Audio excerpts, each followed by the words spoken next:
আমাদের এগুলো খুতবার বিভিন্ন বর্ণনাগুলো দেন তখন মানুষ এমনিতে শুনত। কিন্তু একসময় যখন উনি আমার মক্কা শরীফে একসাথে হজ করতে গেলাম, আমি একটা বিশেষ কারণে একটা পরামর্শ মেনেছিলাম। তোর পরামর্শ আমাদের ছিল যে মহামাসটা একটা করেছে, কিন্তু আমি চিন্তা করলাম হুজুরকে দিয়ে মনোজাতটা করাবো। তো মক্কা টাওয়ারে মসজিদে মিলাদ মাহফিল করে উনি মনোজাত করতে বসলেন।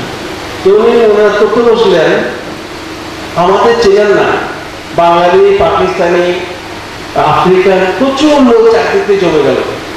জমিকে জিজ্ঞেস করতে পারে এই লোকটাকে, আমি তার বুঝি না, সবাই আমাকে জিজ্ঞেস করছে এই লোকটাকে এত চমৎকার কণ্ঠে মনোজাত করছেন, কেন করছে, এটুকু ওরা দেখে নেই, শুনে নেই। তখন আমাদের অনেকে আর যারা জানতে তারা বাংলাদেশে বলে দিয়েছেন আমাদের হযরত জালালউদ্দিন আল কাদেরী মাদ্দাজিল্লাহ, তখন কি মধ্যে রসুলুল্লাহকে রজনীর ক্লাস তখন শেষ, আমরা মনোজাত করে জ্ঞাত করে চলে আসি।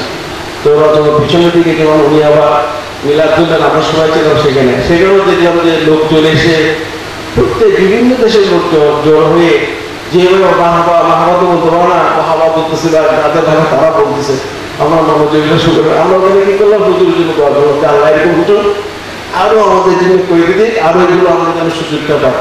তা আল্লাহর কাছে দোয়া করছি যে আমাদের হুজুরকে ক্লাসকে যে ঝাঁসিটা করেছেন এটা আমাদের প্রত্যেকের জন্য অসংখ্য উপকার আসবে। এবং আমি আমার উপহার পেয়েছি হুজুর থেকে, আমার পরিবারের আমার সকলকে আমি এটা, আমার স্ত্রী প্রায় সময় তর্জমা করতে চান, কারণ উনি দেখেন যে কি আছে আপনি দেখতে তো বলতে যেগুলো ইনশাল্লাহ আমি অলরেডি কথা নিয়ে গেছি, আমার লাইব্রেরিতে আমরা খুবই নেবো ইনশাল্লাহ, মিনিমাম 5-6 আমি ইনশাল্লাহ নেবো। তো তা আমি মনে করি যে এটা আমাদের শুধু নিজের জন্য না, পরিবারের জন্য সবাইকে যদি আমরা পড়াতে পারি, এইকে বিশুদ্ধ সুন্দর তাফসীর সহজ করে কাজে। আমরা জানেন একটা শেষ করছি, কথা বলে দিন করে যাচ্ছি, আজকে জাপান উন্নত হয়েছে একটি বিশেষ কারণ, সে কারণটা ছিল ওদের জ্ঞানের অনুসন্ধান। জাপানি ভাষায় ছোটকাল থেকে পড়ে, ওদের প্রথম 7 বছর বা 6 বছর পড়ছে জাপানি ভাষা, অন্য কোনো ভাষা পড়ে না। 7 গ্রেডে গিয়ে, অর্থাৎ ওদের প্রথম গ্রেড হচ্ছে 6 বছর প্রাথমিক স্কুল, 3 বছর মিডিল স্কুল, 3 বছর হাই স্কুল। এটা অনেক জায়গায় পৃথিবীর অনেক উন্নত বিশ্ব। প্রথম 6 বছরে কোনো বিদেশি ভাষা পড়বে না, ওই 7 গ্রেডে গিয়ে ওরা ইংরেজি পড়বে। 7 থেকে শুরু হয় ইংরেজি ভাষা, চাইনারাও তাই, এবং ফ্রান্সও তাই করেছে। তো তারা করে কি পৃথিবীর অন্য দেশে যে কোনো ভাষায় যে কোনো বই বেরোক না কেন 1 বছর টাকা একটা ফ্লায়ার আছে, অর্থাৎ বিজ্ঞাপন আছে যে অমুক বিজ্ঞানী, অমুক ইতিহাসবিদ, অমুক রাষ্ট্রবিজ্ঞানী এই বইটা লিখেছে, 1 বছর পরে এটা প্রকাশ হবে। ওই বই বেরোনোর আগে তারা বইয়ের রয়্যালটি কিনে, যে কিনে বলে একটা পাবলিশার আছে বা আকাশে শোধ, এরা পাবলিশার কিনে নিয়ে ওই বিদেশে ওই ভাষায় বইটা বেরোনোর আগে জাপানিরা জাপানি ভাষায় বইটা পড়তে পারে। তো সুবিধা হচ্ছে তারা কত বেশি এগিয়ে আছে দেখেন, অন্য ভাষায় এটা ওই দেশি লোকেরা পড়তে পারছে না, ফ্রেঞ্চ ভাষায় ফ্রান্স পড়তে পারছে না, ইংরেজি ভাষায় যে লোকেরা পড়তে পারছে না, কিন্তু জাপানি ভাষায় একই বইটা অনুবাদ আকারে পড়তে পারছে, পড়ে তারা রিভিউ করে তাদের গবেষণাকে অনেক বেশি তারা সমৃদ্ধ করতে পারছে।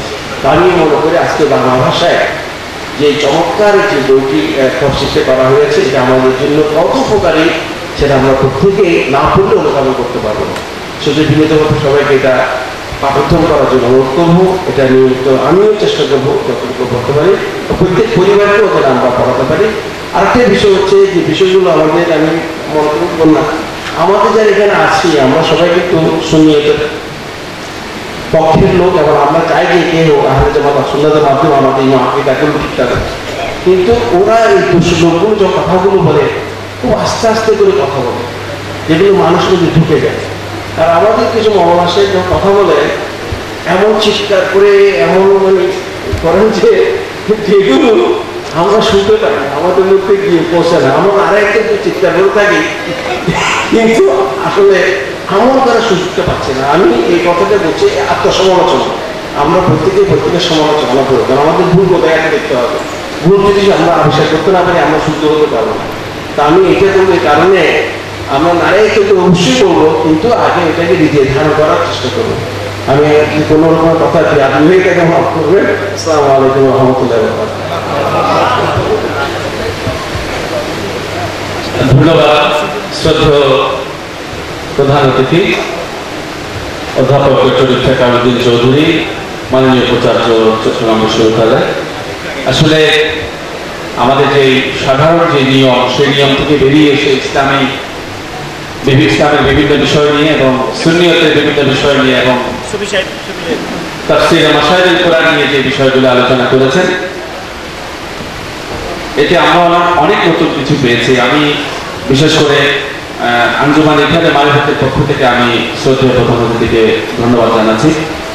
তো এই পর্যায়ে আমি আলোচনার জন্য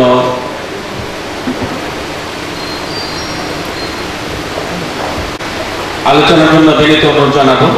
আজকের অনুষ্ঠানের উদ্বোধক আমাদের সর্বজন শ্রদ্ধেয় সহসচিব আলহাজ মোহাম্মদ মিজানুর রহমান, মাননীয় চেয়ারম্যান পিএইচপি ফ্যামিলি। আমি স্যারকে বিনীত অনুরোধ জানাচ্ছি বক্তব্য প্রদানের জন্য।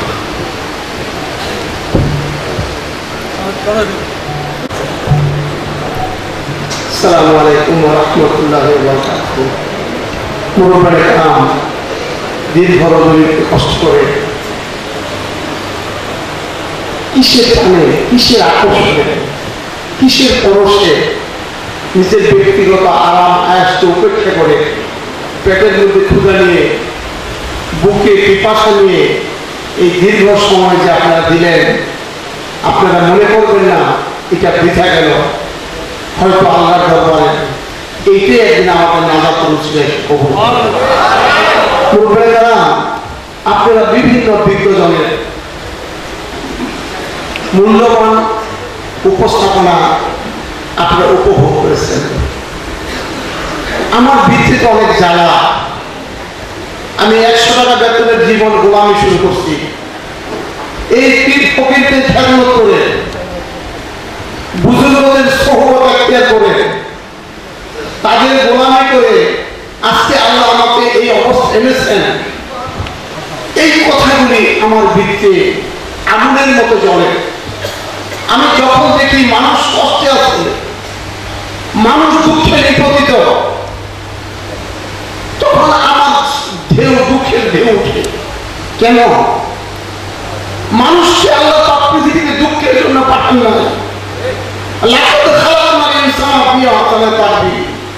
আল্লাহ বলেন সমস্ত বিশ্ব ব্রহ্মাণ্ডে এই মানব সন্তানকে সুন্দরতম অবয়বে পৃথিবীতে প্রেরণ করেছি।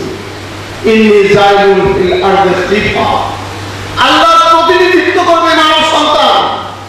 মানুষের মধ্যে খোদাই গুণের বিকাশ আল্লাহ সম্ভব করে ঘটিয়েছেন। সেই জন্য মানুষ সত্যিকার ভাবে যদি আল্লাহ রাসূলের দামানকে ধারণ করে, আল্লাহর প্রেরিত মহাগ্রন্থ এই কোরআনুল কারীমকে যদি মানুষ শিলার মধ্যে লাগায়, তার জীবন চলার পথে যদি তার অনুশীলন করে, কোন অবস্থায় মানুষের জীবনে কোন দুঃখ কষ্ট তাকে স্পর্শ করতে পারবে না। আর যদি দুঃখ আসতো, মনে করতে হবে এই দুঃখের মধ্যে আল্লাহ ইন্না মাআল উসরি ইউসরান, ইন্না মাআল উসরি ইউসরান। মুরব্বিরা کرام, সময় অনেক হয়ে গেছে, কিন্তু জ্বালা বিদ্যে রয়ে গেছে। তবু সংক্ষেপে আজকে আপনাদেরকে কয়েকটা কোরআনুল কারীমের নির্দেশ এবং আমাদের জীবন চলার পথকে আমরা কিভাবে সুন্দর করতে পারবো, আমি হুজুরের এই তাফসীর গ্রন্থ থেকে দুটো একটি কালাম আপনাদের খেদমতে আমি সংক্ষেপে নিবেদন করব। সূরা মুহাম্মদ সাল্লাল্লাহু আলাইহি ওয়াসাল্লাম 26 পারা। আল্লাহ পাক বলতেছেন, আল্লাযীনা কাফারু ওয়াসাদ্দু আন সাবিলিল্লাহি আদাল্লা মালাহুম ওয়াল্লাযীনা আমানু ওয়া আমিলুস সালিহাত ওয়া আমানু বিমা নুজিলা আলা মুহাম্মাদ ওয়া হুয়াল হাক্কু মির রাব্বিহিম কাফারা আনহুম সাইয়্যাতিহিম আসলা বালা। আল্লাহ বলতেছেন, যারা কুফরি করে, কুফরি যদি এক শব্দে আমরা বলতে চাই, যারা নবীজিকে মানে না, যারা নবীজির সম্মান আজমতকে স্বীকার করে না, যারা নবীজিকে মহব্বত করে না, নবীজির সাথে যারা বেয়াদবি করে, নামাজ না পড়লে মানুষ কাফির হয় না, মানুষ গুনাহগার হয়, কিন্তু নবীকে না মানলে মানুষ কাফির হয়ে যায়। আল্লাহ পাক বলেন কোরআনুল কারীমে, যারা কুফরি করে এবং অন্য মানুষকে আল্লাহর পথে আসতে বাধা দান করে, আল্লাহ তাদের জীবনের সমস্ত কর্মসমূহ 2 নম্বর আয়াতে বলতেছেন, যারা ঈমান আনলেন, নবীজির মহব্বতকে যারা হৃদয়ে ধারণ করলেন, মুখে প্রকাশ করলেন, নিজের ব্যক্তিগত জীবনের কাজে কর্মে যারা অনুশীলিত করলেন এবং যারা নেক কাজ করলেন, আর এই কোরআনুল কারীম আল্লাহ পাকের দরবার থেকে সত্য ওহী হিসাবে আমার নবীজির কাছে নুজুল হয়েছে, এইটা যারা বিশ্বাস করলেন, আল্লাহ বলতেছেন আমি তাদের জীবনে সমস্ত মন্দ কর্মগুলি মার্জনা করে দিব এবং তাহাদের জীবনকে আমি আল্লাহ সুন্দর করিয়া সাজাইয়া দিব। সুবহানাল্লাহ। মুরব্বিয়ানে কেরাম, আমরা যদি নবীজির মহব্বতকে হৃদয়ে ধারণ করি, মগজে কোরআন রূহে ঈমান জানে দিন হাসতে হুব্বে রাহমাতাল লিল আলামিন। নবীজির মহব্বত, নবীজির শান ও রহমত আমরা হৃদয়ে ধারণ করি, নবীজির চলার পথকে আমরা যদি অনুসরণ করি, নবীজিকে যদি আমরা ইত্তেবা করি, আল্লাহ রাসূলের নামাজকে যদি হৃদয়ে ধারণ করি, আল্লাহ পাক রব্বুল আলামিন ওয়ালা তাহিনু ওয়ালা তাহজানু ওয়া আনতুমুল আ'লাউনা ইন কুনতুম মুমিনিন, আমাদের দুঃখ করতে হয় না, আমাদের পেরেশান হতে হবে না, আমাদের ছোট হতে হবে না। আল্লাহ কুদরত থেকে আমাদেরকে উভয় খানের পরিপূর্ণ কামিয়াবি দান করবেন। রব্বিনা কারাম, আপনারা কষ্ট করে আসছেন, আমরা সকলে দোয়া করি, হুজুর এই বয়সে এই কষ্ট করে নিয়েছা আমরা একটা সিডি লিখতে পারি, আর এই 3 ভলিউম কোরআনুল কারীমের তাফসীর, হক তাফসীর, শুধু ভাষান্তর না, শুধু বঙ্গানুবাদ না, কোরআনুল কারীমের মর্মবাণী, নির্যাস, এইগুলি লিপিবদ্ধ করছেন। আল্লাহ পাক হুজুরের খেদমতকে কবুল করুন এবং হুজুরকে অনেক দীর্ঘ সুস্থতার সাথে লম্বা জীবন দান করুন। আমরা ওনার কাছ থেকে যেন আরো কিছু জানতে পারি, শিখতে পারি। আল্লাহ আমাদের সকলকে আপনি দোনো জাহানের পরিপূর্ণ কামিয়াবি দান করুন। আমিন। ওয়া আখিরু দাওয়ানা আলহামদুলিল্লাহি রাব্বিল আলামিন। আর বিশেষ করে এই কিতাবের প্রকাশনাতে আমাদের ডক্টর মুনির স্যার অনেক সাহায্য করছে। আপনাদের কাছেও আমি একটা নিবেদন রাখতেছি, যারা যারা পারেন কমপক্ষে একটা ভলিউম নিয়ে নিজের বাড়িতে পরিবার পরিজনের জন্য দিবেন, আল্লাহ অনেক বরকত দিবেন। আসসালামু আলাইকুম। ধন্যবাদ। আজকের অনুষ্ঠানের উদ্বোধক সভাপতি আলহাজ মোহাম্মদ মিজানুর রহমান স্যারকে। এই পর্যায়ে আমি বক্তব্য রাখার জন্য বিনীত অনুরোধ জানাবো আজকে প্রকাশনা উৎসবে প্রধান আলোচক, প্রধান মেহমান হযরতুল আলহাজ আল্লামা অধ্যক্ষ Mohammad Jalal Uddin Al Qaderi, governor Islamic Foundation Bangladesh এবং খতিব জমিয়তুল ফালাহ জাতীয় মসজিদ চট্টগ্রাম।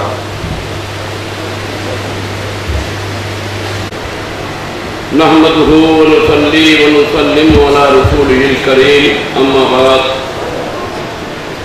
أعوذ بالله من الشيطان الرجيم بسم الله الرحمن الرحيم إن الله وملائكته يصلون على النبي يا أيها الذين آمنوا صلوا عليه وسلموا تسليما صلى الله على سيدنا محمد وآله وأصحابه وسلم اللهم صل على مولانا محمد وعلى آل سيدنا একটু দর্শনে মহব্বত করে পড়েন আল্লাহুম্মা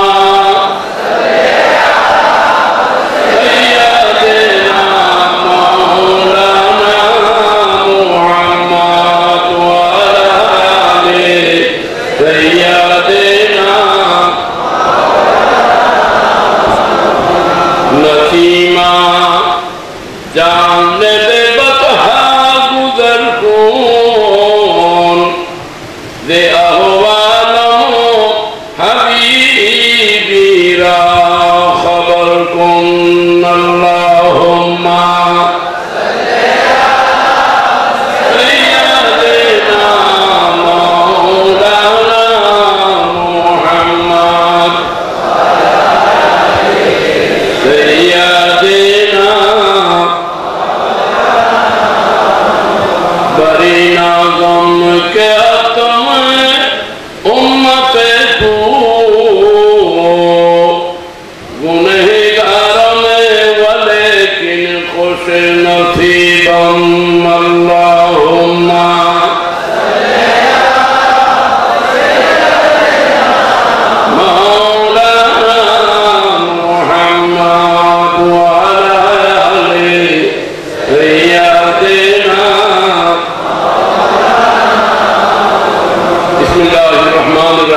তফসিরে মাশাহিদুল ঈমান এর প্রকাশনা উৎসবে সম্মানিত সভাপতি প্রফেসর ডক্টর আলহাজ আল্লামা মুনির আহমদ চৌধুরী, চেয়ারম্যান চট্টগ্রাম ইউনিভার্সিটি রাজনীতি বিজ্ঞান শাখা, এবং এই অনুষ্ঠানের শুভ উদ্বোধক সুফি জগৎ এবং আধ্যাত্মিক জগতের শাহিনশাহ মুহিব্বিয়ান মোহতারাম বিরাদরে বুজুর্গওয়ারাম হযরত শাহ সুফি আলহাজ মোহাম্মদ মিজানুর রহমান, প্রধান অতিথি অধ্যাপক ডক্টর ইফতেখার উদ্দিন চৌধুরী, এবং বিশেষ করে যিনি আজ এই অনুষ্ঠানের মধ্যমণি আমার শ্রদ্ধেয় শিক্ষাগুরু উস্তাদুল মুকাররম উস্তাদুল উলামা হযরতুল আল্লামা পীরে তরিকত रहनुमाए शरीयत हज़रत अल्लामा मोहम्मद सैफुर रहमान निज़ामी शाह पी साहिब अब्दुल्लाबाद दामद बरकातुहुमुल खुफिया मंचे भविष्य बुजुर्गान दीन एवं उलमाए किराम मशाइखे गाम मेहमानान गिरामी सुधी मंडली बिरादरान मिल्लत पर्दार फते पर्दार आड़ाले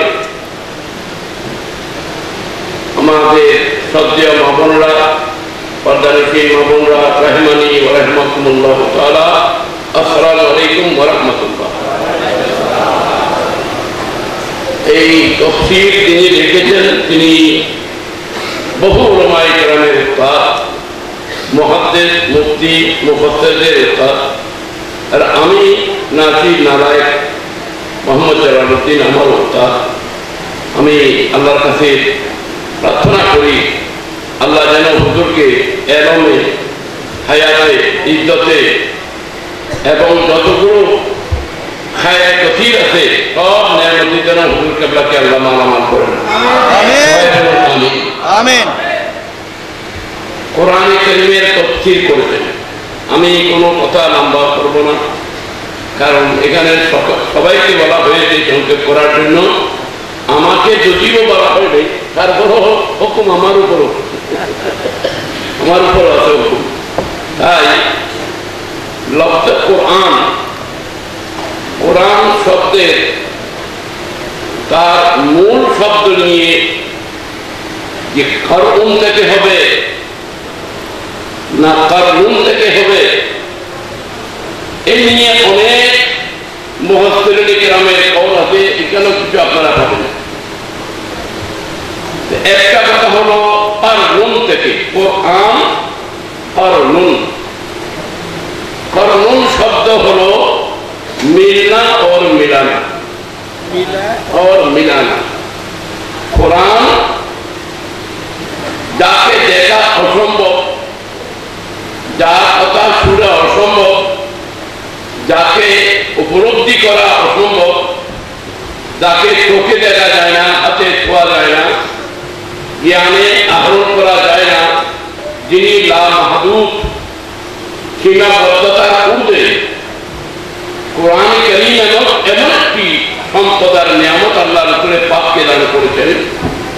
এটা আল্লাহর প্যারা নবীর মাকাম, যে আসমানি যতগুলো কিতাব আল্লাহ পাক দান করেছেন এর মধ্যে সর্বশ্রেষ্ঠ হলো কোরআন, এবং আম্বিয়ায়ে কেরামের মধ্যে সর্বশ্রেষ্ঠ হলেন আমাদের প্যারা নবী রাসূল করিম সাল্লাল্লাহু, একটু সবাই বলেন সাল্লাল্লাহু আলাইহি বলবেন, সাল্লাল্লাহু আলাইহি ওয়াসাল্লাম। এই কোরআন আমি বলতে চাইলাম বান্দা এবং আল্লাহ, আল্লাহ নিরাকার, আমরা আকার বিশিষ্ট। আল্লাহ, আল্লাহর কোনো খানা নাই, আমাদের ক্ষয় আছে, খানা আছে। আল্লাহ ধরা তোয়ার ঊর্ধ্বে, আমরা সীমিত এই পৃথিবীতে।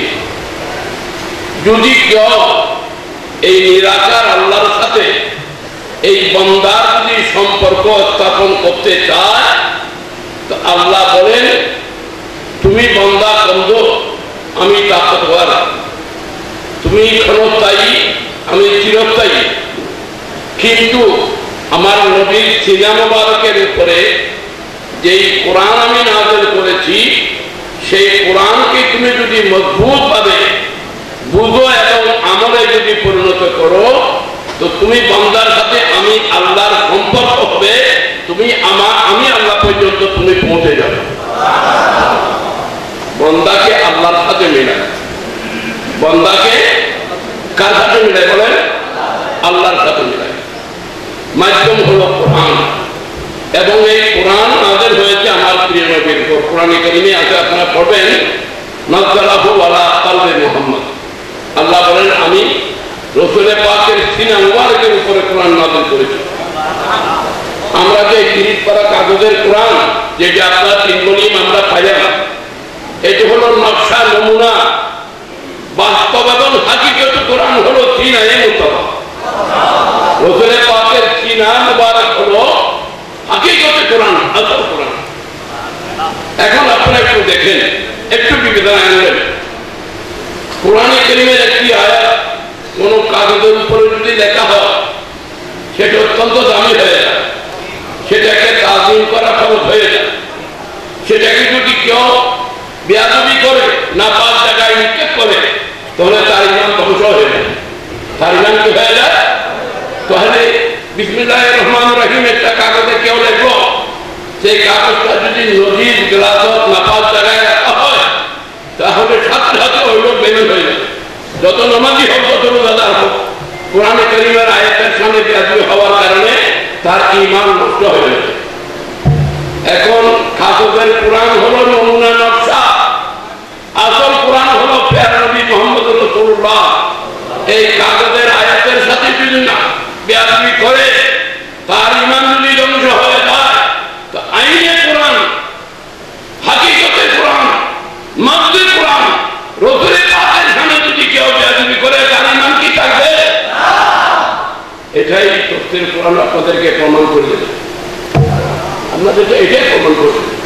আমি কয়েকটা কথা কথা বলতেছি। যখন মানুষ মারা যায়, এই মারা যাওয়াটা এটা কোনো দুঃখ অপরাধ নয়। আল্লাহর প্যারা হাবিব ইমানদার মুসলমানের মৌতকে উপহার করেছেন। মৌতুল মুমিনে তওবাতুন, মৌতুল মুমিনে তওবাতুন। ইমানদারের মৌত তওবা আল্লাহর পক্ষ থেকে। কারণ এই মৌত ইমানদার বান্দাকে আল্লাহর দিদার পর্যন্ত পৌঁছায়, রাসূলের পাকের জিয়ারত পর্যন্ত পৌঁছায়। তাহলে এখন কোরআনে কারীম যখন মৌত হয় তখন দুনিয়ার সব কিছুর সাথে তার সম্পর্ক বন্ধ হয়ে যায়, সব বন্ধ। আপনার বিবির সাথে আপনার সম্পর্ক থাকবে না। আপনার বিবি ইজ্জত সময় পালন করে আরেকজনের সাথে বিবাহ করতে পারবে। নেকার যে সম্পর্ক মৌতের সাথে কেটে গেল, এবং আপনার মত, আপনার মাল সম্পদ যেটা আপনি তথ্য দিয়ে লক্ষ কোটি টাকা উঠান, রূপ কত হওয়ার সাথে সাথে এই মালিক, এই টাকার আপনি আর মালিক নেই। যার মালিক আপনার বিবি, আপনার ছেলে, আপনার ওয়ারিস হয়ে গেল। কোন সম্পর্ক নাই। মৌতের সাথে সাথে দুনিয়ার প্রযুক্তি, দুনিয়ার সম্পূর্ণ সম্পর্ক ছিন্ন হয়ে গেল। কিন্তু কোরআন এমন একটি দৌলত, কোরআন এমন একটি দৌলত, কোরআন যদি কেউ অন্তরে ধারণ করে কবরে যাইতে পারে, তাহলে ওই বান্দা কবরে যাওয়ার পর কবর থেকে কোরআনে কারীমের এই ভয় এমন ভাবে দিতে পারে, দুনিয়ার মুসলমানদের অন্তরকে রওশন আর মুনাব্বার করে দিতে পারে। তাহলে বোঝা গেল যে কোরআনে কারীম এমন একটি নিয়ামত। আপনি যখন আপনার বাবা মারা গেলেন, আপনার কার্যক্রম সব শেষ, জানাজার পরে আপনি দফন করে দেবেন। দুনিয়ার সাথে টেলিফোন, কানেক্ট, কোন তার ব্যথা, কোন যন্ত্র তার সাথে সম্পর্ক রাখার কোনো উপায় নাই, সম্পর্ক সব শেষ বন্ধ। কিন্তু কোরআন এমন একটি নিয়ামত, আপনি এই কোরআন তেলাওয়াত করে সূরা ফাতিহা, ইখলাস, ইয়াসিন, মুলক এই সূরাগুলো পড়ে যদি বলেন আল্লাহ আমার বাবা মারা গেছেন, আমার মা মারা গেছেন, ভাই মারা গেছেন, খুদাবন্ধ কুতুব এই নিয়ামতগুলি আমি সওয়াব হিসাবে আমার মরহুম আর মরহুমাদের রূপাকে দিতে চাই। তো আমার প্রিয় নবী বলেন দুনিয়ার সম্পর্ক দ্বন্দ্ব, কিন্তু এই কোরআনের দ্বারা তুমি ঘরে বসে তোমার মরহুম মা, মরহুমা মা, মরহুম বাবার হাতে তুমি সম্পর্ক ঠিক রাখতে পারবে যদি দামানে কোরআন তোমার হাতে থাকে। এটা হলো কোরআনের থিওরি, কোরআনের হাতে দেওয়া। হাজরিন কিরাম, এখানে অহবাক্যের কথা বলেছেন আমাদের উলামায়ে কিরাম। যেমন কোরআনে কারীমের মধ্যে রাসূলের পাকের একটা নাম আছে উম্মি। এখানে নিশ্চয়ই এটা সারা করতেন, আমরা তো ধরো পুরো পড়ার সুযোগ হয়নি। উম্মি একটা শব্দ আছে, এটা যদি রাসূলের পাকের মহব্বত না থাকে উনি বলবেন কি উম্মি মানে নিরক্ষর, উনি বলবেন কি উম্মি মানে নিরক্ষর। আর যার কাছে আজকে মুস্তাফাতে আমার হুজুর কেবলা আদাতিউল আলী ওনার সংগ্রামে তো রাসূলের পাকের সম্মান দিই, উনি সম্মান ওনার তরিকা এবং ওনার যে কার্যক্রম সব তো রাসূলের পাককে কেন্দ্র করে আল্লাহর নবী পর্যন্ত উম্মতকে পৌঁছে, আল্লাহর নবী পর্যন্ত উম্মতকে পৌঁছায় যাওয়া, এটাই তো সংগ্রাম, এটাই সংগ্রাম। যারা নবীর থেকে উম্মতকে দূরে নিতে চায় তারা নবীর দুশমন, আর যারা নবীর উম্মতকে নবীর কাছে নিতে চায় তারা নবীর প্রতিনিধি। বড় করে বলুন সুবহানাল্লাহ। এখন একটু খেয়াল করেন রাসূল করিম সাল্লাল্লাহু আলাইহি ওয়াসাল্লাম আমাদেরকে যে কোরআনে কারীম দিয়ে গেলেন এবং সেখানে এই কোরআনের দোহাই দিয়ে রাসূলের পাককে নিরক্ষর বলা হচ্ছে। রাসূলের পাক তো নিরক্ষর নন, আল্লাহর নবীর কাছে তো অক্ষর জ্ঞান আছে না? যিনি কাতেব ওহী ছিলেন তাকে রাসূলের পাক বলতেন আলিফ এভাবে লেখো, বা এভাবে লেখো, তা এভাবে লেখো, সা এভাবে লেখো, জিম এভাবে লেখো, হা এভাবে লেখো। এটা রাসূলের পাক অক্ষর জ্ঞান শিক্ষা দিতেন, শুধু জানান নয় শিক্ষা দিতেন।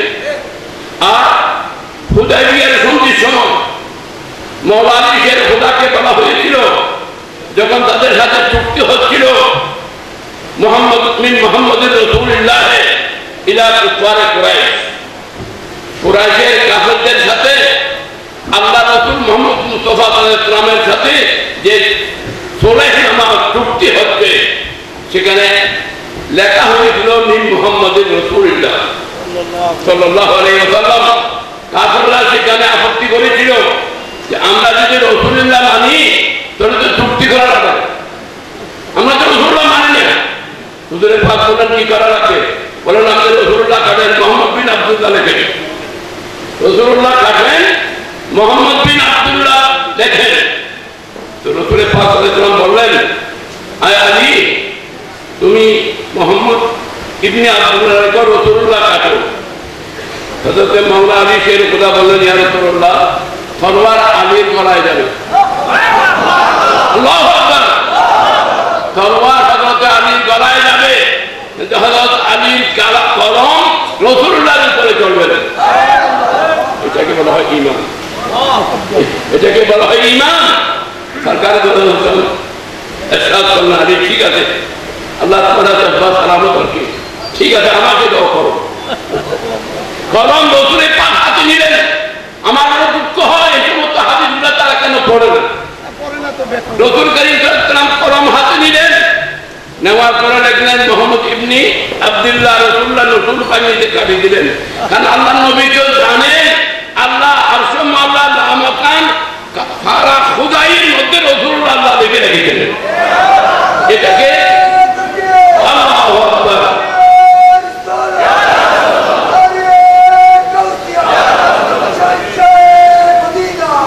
এটাকেও কাটতে ইচ্ছা করলো কাটতে পারবে না, বরং না কাটতে রাসূলের পাক একমতের জন্য কাটলেন এবং প্রমাণ করে দিলেন আল্লাহ আল্লাহ রসুল লেখা, একটু সাহায্য করেন না, আল্লাহ রসুল লেখা জানেন। একটা কথা মনে রাখবেন, রসুলের পাক লেখা জানেন, কিন্তু রসুলের পাকের লেখার প্রয়োজন হতো, রসুলের পাকের লেখার প্রয়োজন হতো না। কারণ মানুষ লেখে কেন? মানুষ ভুলে যায়, মানুষ ভুলে যায়, এই কারণে লেখে। আর আমার নবীর কোনো ভুল ছিল না। আল্লাহু আকবার। আমার নবীর কাছে কোরআনে পাক নাযিল হয়েছিল, তুহাররিকা লিসানাকা বিলিসানি নবী ইন্না আলাইনা কুরআনাহু ওয়া বায়ানা। আল্লাহ বলে, ইয়া রাসূলুল্লাহ, জিবরিল আমিন কোরআন নাযিল করলে আমি তাড়াতাড়ি করে সেটাকে কণ্ঠস্থ করার জন্য কষ্ট করিয়েন না। আমি আল্লাহ দায়িত্ব নিয়েছি, এই কোরআন আপনার কলবে আমি জমিয়ে দেব, এবং এই কোরআনের তাফসীর, কোরআনের বায়ান আপনার সিনার মধ্যে আমি দান করব। সেটা হলো এলম, এলমে নবী। আর নবী যাকে চান তাকে এলম দান করেন। হযরত আবু হুরায়রা বলেছিলেন, হুজুর আমাকে এলম দেন। রাসূল পাক বললেন, তোমার কি লাগবে? আমার এলম লাগবে। তো উফসুত রেদা আকা, বুখারী হাদিস, উফসুত রেদা আকা, চাদর বিছো। বুখারী শরীফ খুলেন প্রথম খণ্ড, তুমি চাদর বিছো। রাসূল পাক 2 মুঠ নবুয়তের মুঠ, কিন্তু 2 মুঠ এলম দিলেন। মুফাসসিরিন মুহাদ্দিসিন লিখেছেন, সেখানে শরীয়ত আর তরিকত, জাহের আর বাতিনের সমস্ত এলম নবী এই 2 মুঠের মধ্যে সাইয়েদনা আবু হুরায়রাকে দান করলেন। বললেন, এই এলম তোমাকে দিলাম, এই রুমাল তুমি তোমার সিনাতে লাগাও। হযরত সাইয়েদনা আবু হুরায়রা রাসূল পাকের কথা মতো সিনার মধ্যে এই কাপড় যখন লাগাইলেন, বললেন, আল্লাহ, আল্লাহর কসম করে বলতেছি, যে আল্লাহর কবজায় কুদরতে আমার জান এবং প্রাণ রয়েছে, ওই মুহূর্ত থেকে আমার জীবনের শেষ মুহূর্ত পর্যন্ত নবীর ফরমান হাদিস একটা অক্ষর আমি আর বলি নাই। নবী আলাম এভাবে দিতে পারে। সেটা না, সাইয়েদনা আবু বকর সিদ্দিক, এটা জামাদিউল আখির, সিদ্দিক আকবরের কেসাল, সিদ্দিক আকবর মাওলানা আলী শের খোদাকে বলতেছেন, আলী, আমার মতের পরে তোমার হাতে একটু গোসল দিন, তোমার হাতে গোসল দিন। হুজুর, এটা এই ওসিয়ত কেন? আর তো বহুত বড় কাবার সাহাবায়ে কেরাম আছেন। বলেন, আলী, আমি দেখেছি রাসূল পাক দুনিয়া থেকে রুখত হওয়ার পর তোমার হাতে রাসূল পাকের জিসিম মুবারককে তুমি ধুয়ে দিয়ে তো গোসল দিয়েছো। তোমার হাত নবী পাকের জিসিমে লেগেছে, আর আমার মতের পরে তোমার হাত যখন আমার শরীর লাগবে, তো তোমার হাতের মাধ্যমে আমি নবী করিম সাল্লাল্লাহু আলাইহি ওয়াসাল্লামের ফটো পাবো। সুতরাং তোমার হাতে দিবে। আব্দুল হাক মুহাদ্দিস রাহমাতুল্লাহ আলাইহি বর্ণনা দিচ্ছেন, বড় মুহাদ্দিস আব্দুল মুহাদ্দিস, তিনি বর্ণনা দিচ্ছেন, রাসূলের পাককে গোসল দেওয়ার পর গোসলের কিছু পানি রাসূলের পাকের পুরো চোখের এই খালি ফোঁটার মধ্যে ছিল। বুঝতেছেন আপনারা? চোখে একটু গর্ত আছে না, প্রত্যেক নিজে নিজে চোখের দিকে খেয়াল করুন না, দুটো চোখের মধ্যে একটু গর্ত আছে না, আপনারাই করেন না। তো মৌলানা বলেন, আমি দেখলাম গোসলের দুটো চক্ষু মুবারকে, আহা মা দাল বসল মা তালা, যে চোখে আল্লাহর দিদার করেছে, লা মকান হতে এই মকান পর্যন্ত খোদাই যেই চোখে মুআইনা করেছেন, দেখেছেন, সেই চোখের মধ্যে আমি গোসলের পানি দেখলাম। আলী কারামাল্লাহু ওয়াজহুহু বলেন, হযরত গোসল পাবো, জমজম খেয়েছি, হযরত গোসল খাবো, আর অনেক কিছু নিয়ামত পাবো, কিন্তু রাসূলের পাকের চক্ষু মুবারকে গোসল করানো যে পানি জমা আছে, এই নুরানি পানি আমি কোথাও পাবো।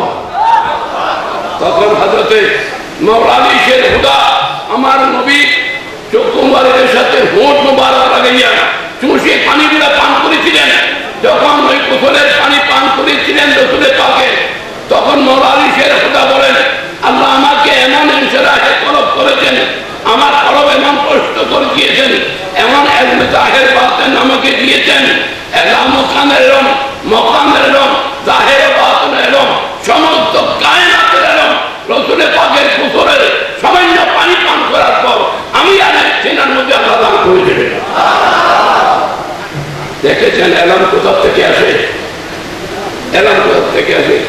আল্লাহ পাক রব্বুল আলামিন বলেন, ইয়া রাসূলুল্লাহ, আপনাকে লেখা লাগবে না, কারণ মানুষ তো লেখে ভুলে যাওয়ার কারণে আপনি বলবেন না, আমি আপনাকে ভুল হতে দেব না, আমার জিম্মায় আমি রেখেছি এটা দায়িত্ব। কিন্তু রাসূল করিম সাল্লাল্লাহু আলাইহি ওয়াসাল্লাম এরপরও লিখতেন না। কেন লিখতেন না?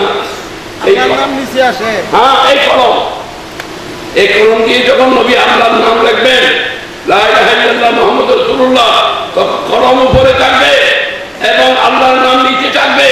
রাসূল পাক বলেন, আমি চাই না আমার কলম আমার খোদার নামের উপরে থাকুক। আল্লাহ পাক বলেন, ইয়া রাসূলুল্লাহ, আপনার কলমের নিচে আমার নাম রাখেন নাই, এই তাযীম আমাকে করেছেন। আমি আপনার জন্য কোনো ছায়া রাখবো না, যেন দুনিয়ার কারো পায়ের নিচে আপনার ছায়া না।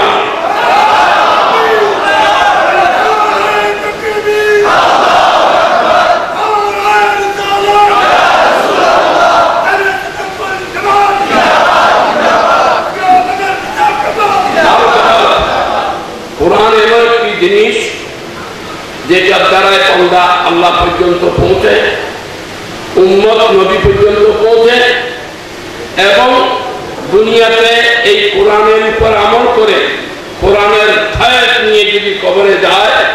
ইমামে শাফিঈ বলেন, আমি ফিলিস্তিন থেকে সফর করে বাগদাদি ইমামে আজমের মাজারে আসতাম, কবর থেকে ওই ফয়েজ বরকতের মাধ্যমে আমি আমার কাছে যে সমস্যা থাকতো সেগুলো আমি সমাধান করে নিলাম। বোঝা গেল দুনিয়া যেখানে আর ফেরি উঠার না, কোরআনে পাকের ক্ষমতা সেখানে শুরু, কোরআনে পাকের ক্ষমতা সেখানে শুরু। এই জন্য আল্লামা ইকবাল বলেছেন যে वो मुअद्दस ज़माने में मुसलमान होकर और हम खार हुए हैं तारिके कुरान होकर। मुसलमान যারা শির উঁচু করে জমিনের মধ্যে ইসলামকে বলন্দ করেছেন, তারা কোরআনের দামনকে হাতে নিয়ে করেছেন। আর যারা কোরআন ছেড়ে দিয়েছে তারা অপদস্থ হয়ে গিয়েছে। আমরা যদি এখন আবার কোরআনকে বুকে ধারণ করি, তো কোরআন আমাদেরকে টানবে, নবী পর্যন্ত পৌঁছাবে, নবী আমাদেরকে খোদা পর্যন্ত পৌঁছাবে। আর বিশেষ করে একটা ফার্সির মধ্যে একটা কালাম আছে, আফতাব আমদ দলিলে আফতাব,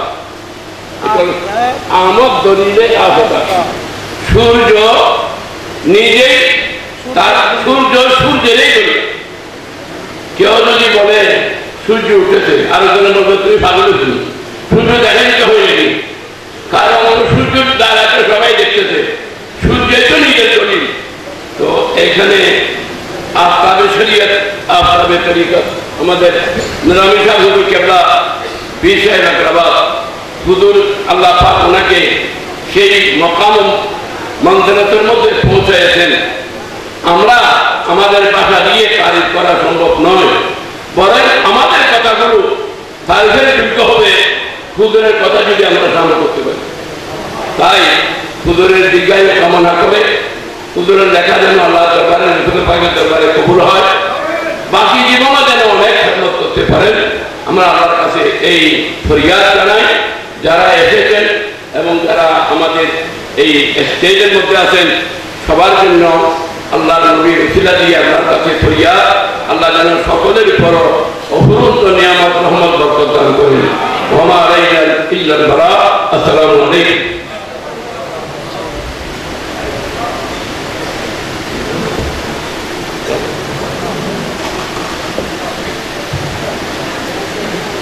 ধন্যবাদ হযরতুল্লাহ আল্লামা অধ্যক্ষ মোহাম্মদ জালালউদ্দিন আল কাদেরী সাহেবকে। আঞ্জুমান ইখওয়ানে মারাফাত ট্রাস্ট কর্তৃক আয়োজিত তাফসীরে মাসআদুল ইমান এর প্রকাশনা উৎসবে আমাদের আলোচকদের আলোচনা, বিশেষ অতিথি এবং প্রধান অতিথি সহ সম্মানিত অতিথিগণের বক্তব্য শেষ হয়েছে। এই পর্যায়ে আমরা যার সভাপতিত্বে আজকের এই অনুষ্ঠানটি